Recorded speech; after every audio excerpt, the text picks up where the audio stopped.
Seja bem-vindo a mais um vídeo do nosso canal Arca de Prata. Hoje estarei falando sobre livre-arbítrio, o que é, como ocorre e se realmente nós temos o tão chamado e desejado livre-arbítrio.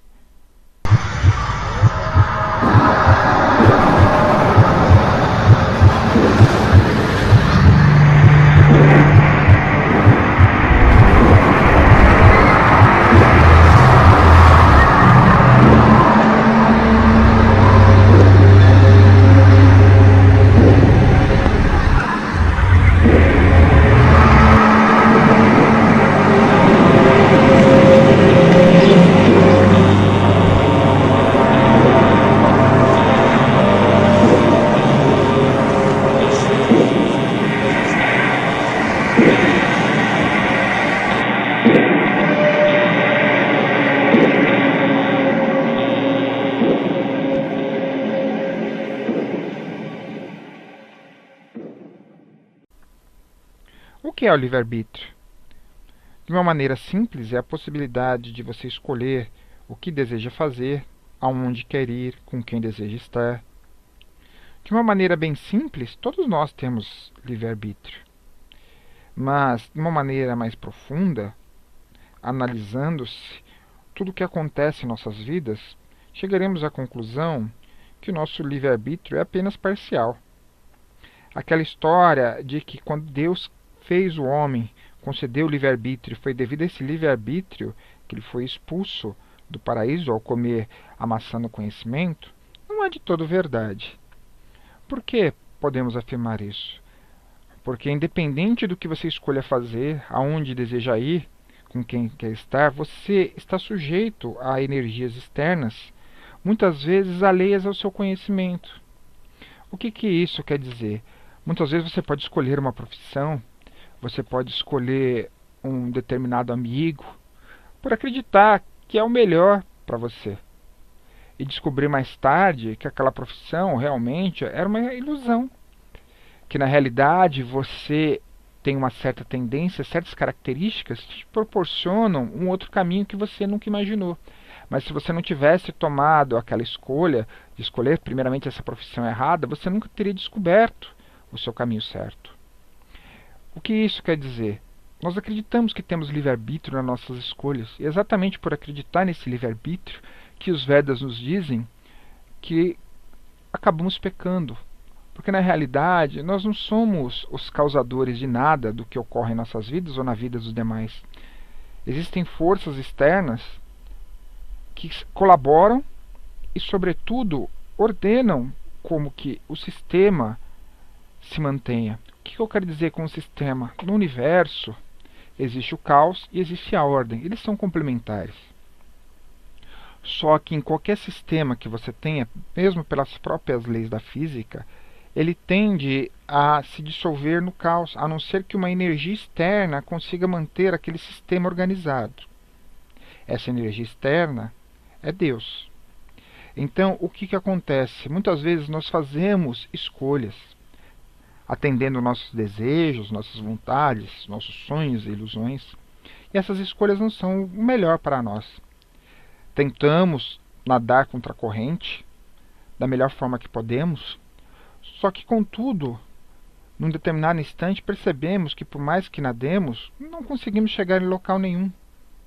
Por outro lado, muitas vezes parece que certas tendências naturais na nossa vida nos regem e nos levam a determinados caminhos que nós não precisamos fazer nada. Aquilo surge em nossa vida de uma maneira surpreendente, quase como por mágica. No sistema védico é dito que existem 4 classes de homens. A primeira classe é a dos homens religiosos, ou chamados brahmanes. Esses homens eles nasceram com o objetivo e a natureza de servir a Deus. São os filósofos, os pensadores, os religiosos. Esses seres mais espiritualizados, eles possuem uma conexão com Deus um pouco maior e conseguem entender o que acontece com os demais e servem para explicar. Depois nós vamos ter uma outra classe de homens que são responsáveis pela ordem. Seriam, de uma maneira geral, aquelas pessoas ligadas a, ao exército, à polícia, pessoas que cuidam da ordem, cuidam dos demais, protegem, seriam os guerreiros da paz.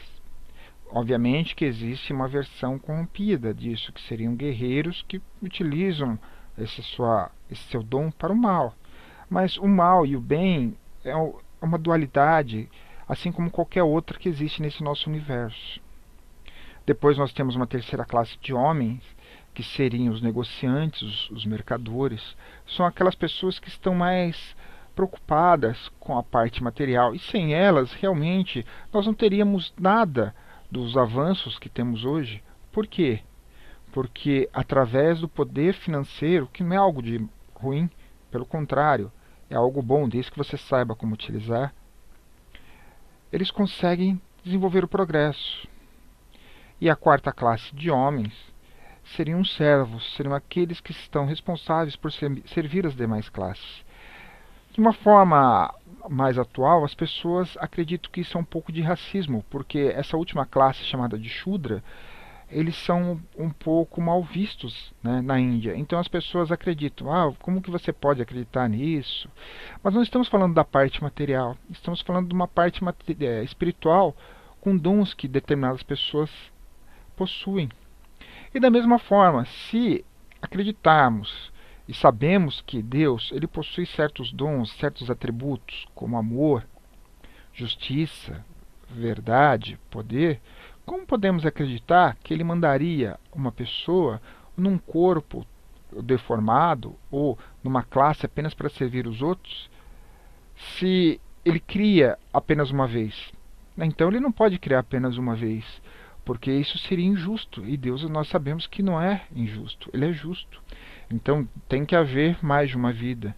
Para que haja então mais de uma vida, se uma pessoa nasce numa determinada classe, numa determinada condição, sabemos então, podemos afirmar, que ela está recebendo aquilo, ou de uma forma para aumentar o seu próprio conhecimento sobre si próprio e sobre Deus, ou para resgatar algo que ela tenha feito numa vida passada. O que eu quero dizer com isso? Acreditamos que temos o livre-arbítrio, mas na realidade não fazemos nada. Porque tudo o que acontece, ele vem de uma força divina. Muitas vezes nós somos motivados por forças que desconhecemos. Pode ser, por exemplo, uma tendência interior, pode ser a nossa própria natureza, pode ser uma influência mental, assim como na neurolinguística, que ela nos explica que você pode motivar o seu inconsciente e o seu subconsciente para agir de uma determinada forma, muitas vezes você não vai perceber. Outras vezes são forças externas, como forças do próprio karma, que te motivam a fazer uma determinada coisa, um determinado acontecimento.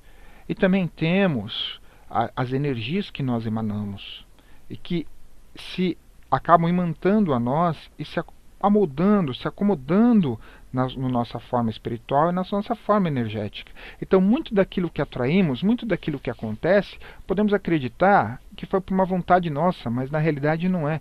Nós podemos apenas desejar fazer alguma coisa, mas os resultados, eles pertencem a Deus.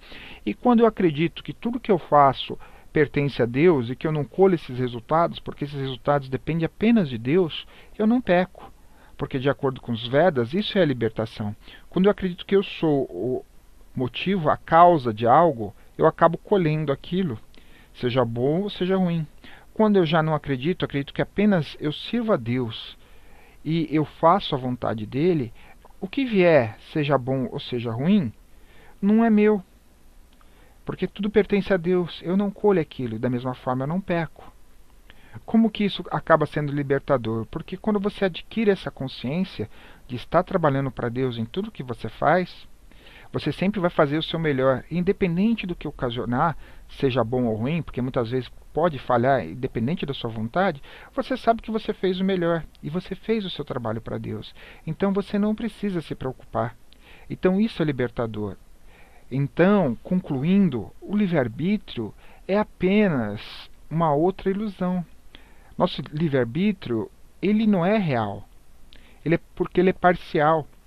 Você escolhe fazer, mas você não sabe o resultado, você não consegue prever e você também não consegue direcionar para aquilo que você quer. Então, como tudo isso depende de forças externas, o livre-arbítrio ele é apenas parcial. E quando eu entrego todas as minhas ações ao meu Criador, eu não peco. E com o tempo eu vou ganhando liberdade até chegar ao ponto em que podemos nos libertar dessa materialidade.